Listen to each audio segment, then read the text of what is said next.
For today's video mga guys, ito na, naghahanda ko para sa aking iayain ng mga baboy. Ito,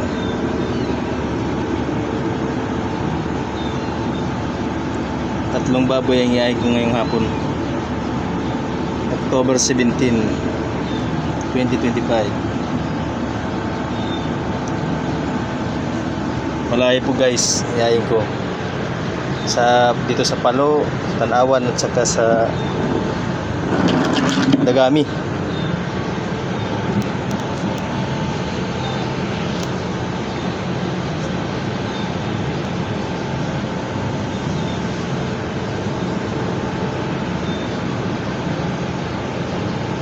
Handa na po tayo mga guys, bibiyahin na po tayo.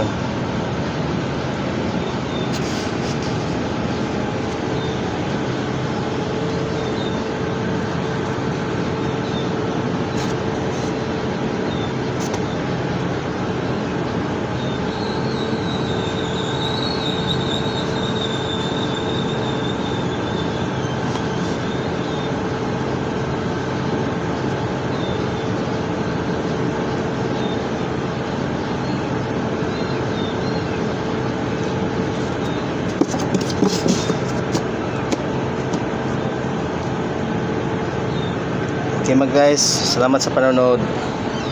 Sino pa hindi nakasubscribe, subscribe na kayo. Like and share. Thank you. Bye bye.